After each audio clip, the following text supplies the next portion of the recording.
Hey everyone! Today we're diving into the powerful and strategic world of Inca warfare, a world that blended diplomacy, conquest, and incredible feats of endurance to build an empire that spanned across the Andes. Now, when you think of Inca warfare, picture intense mobility, large-scale battles, and a sprawling network of fortresses, all working together to protect an empire that once held over 10 million people. The Incas were more than just warriors, they were master diplomats. Whenever possible, they preferred expanding their empire through negotiation rather than bloodshed. By using diplomacy, the Incas could absorb new territories with minimal conflict, gaining resources and prestige without even unsheathing a weapon. But of course, some regions resisted, forcing the Incas to fight. Despite their diplomatic prowess, it was only the arrival of the Europeans with their advanced weaponry that ultimately halted the Inca expansion. Let's talk about how the Incas expanded their empire. They knew how to play the political game. Their leaders extended influence across the Andes by negotiating trade agreements, arranging marriages, exchanging gifts, and even relocating friendly populations into newly conquered or resistant areas. Warfare was seen as a last resort, used only when negotiations broke down. At first, these battles were simply about seizing enemy wealth, but as the Incas grew more ambitious, they started pushing to control neighboring lands permanently, stretching their reach even farther across South America.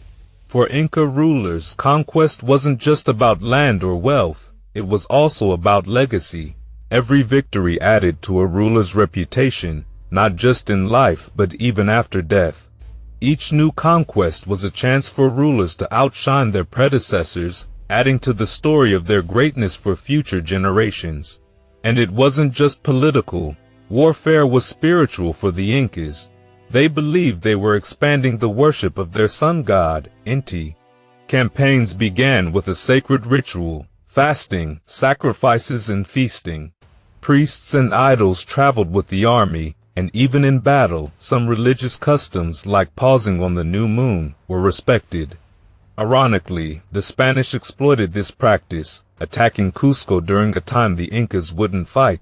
Now, let's break down the structure of the Inca Army.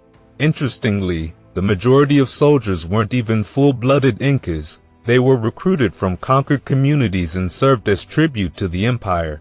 Because of this, the army was a blend of various ethnic groups, each with its own leaders, language, and preferred weapons. These mixed forces were tough to manage, so the Incas eventually started forming a more professional army. They organized troops in groups, starting from units of 10 men led by a Chunka Kamayuk up to massive units of 10,000 commanded by a Hunu Karaka. Inca armies were enormous, sometimes exceeding 100,000 soldiers. Unlike most armies of the time, these soldiers often brought their wives along and were supported by a whole entourage of non-combatants, cooks, potters, and more. The Inca soldiers, though primarily farmers in peacetime, trained with weapons from a young age and even participated in ritual battles to hone their skills. Among these troops, there was an elite force made up of pure-blood Incas. They served as the Inca king's personal bodyguard, wearing distinct uniforms of black and white checks with a striking red triangle at the neck. Army commanders were usually of royal blood too. Although the king was the supreme commander, as the empire expanded, he often left battlefield leadership to his brother or son to maintain control back in Cusco.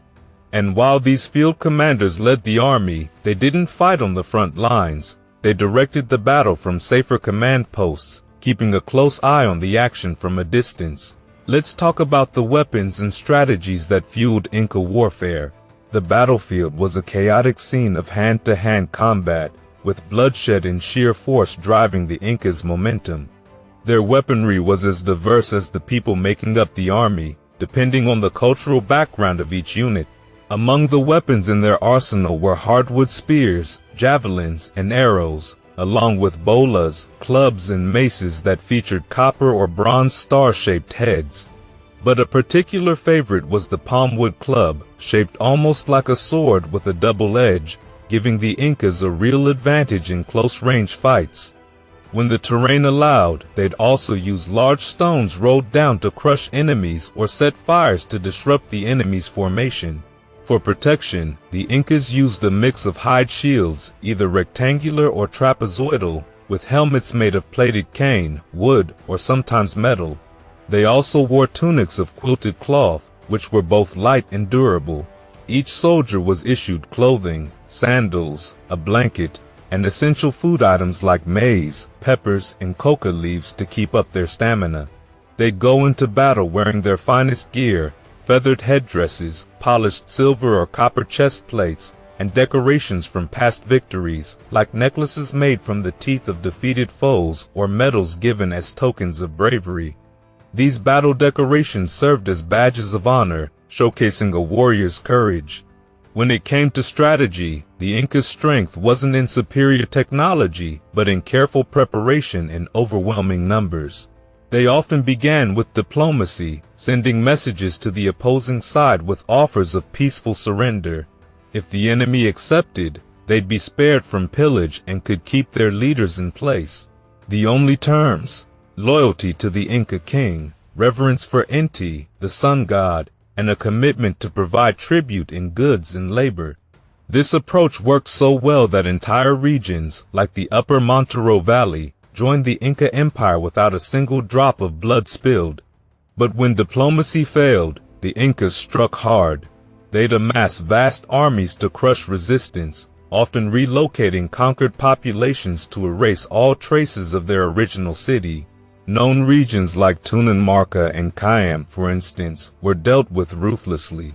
Rebel areas, like those around Lake Titicaca, faced a different approach.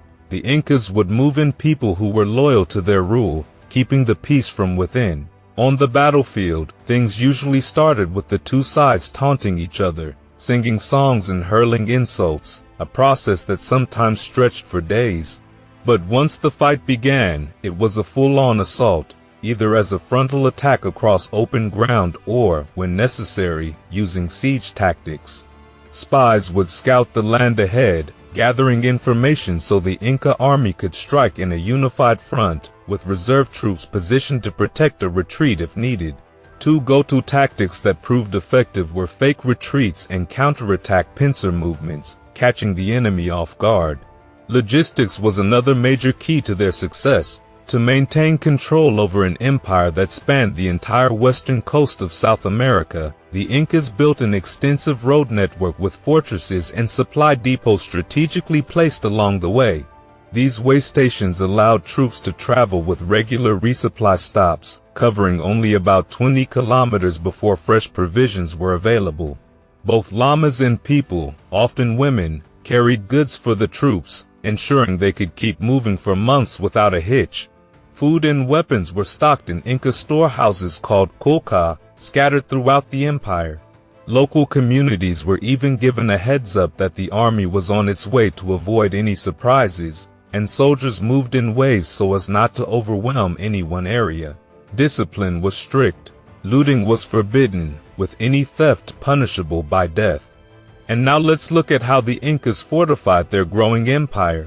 As their territory expanded, keeping control became a serious challenge. To secure their new lands, the Incas built an extensive network of fortresses, positioned strategically at passes and along borders where invaders were likely to come through. This was especially true around Quito, where we can still see the remains of 37 Inca forts today. Now, Inca warfare was different from European or Asian tactics. There were no explosives, giant projectiles, or elaborate siege weapons. So their fortresses weren't grand castles but more like fortified enclosures on hilltops, built to give them a defensive edge. These forts weren't meant to house soldiers for long. Most troops would sleep outside in tents unless they were actively defending the area. The fortress walls often circled in layers and included sharp turns, designed specifically to create angles for better defense, allowing soldiers to hurl sling stones down on approaching attackers. Some forts even had moats, steep embankments, and gates with staggered entrances to slow any potential assault. When it came to victory, the rewards were significant. The Inca king's wealth swelled with the spoils of war. But it wasn't just the king who benefited. Soldiers who showed exceptional bravery were rewarded based on their rank, which could mean anything from prestigious titles and land to fine clothing, breastplates of gold and silver, livestock, and even captured women. The highest honors included the right to sit alongside the king or take on respected administrative roles within the empire. Defeated leaders, meanwhile, were brought back to Cusco, where they'd be paraded before the people in a ceremony much like the Roman triumphs, with the Inca king sometimes even stamping on the head of the defeated leader to symbolize absolute victory. Some captured leaders faced sacrifice, while especially despised enemies had their skulls turned into decorated drinking cups or their skins fashioned into drums. To break a conquered people's spirit and ensure loyalty, the Incas would also seize sacred objects from their shrines and place them in the Coricancha temple in Cusco, essentially imprisoning these symbols to remind everyone who was in control.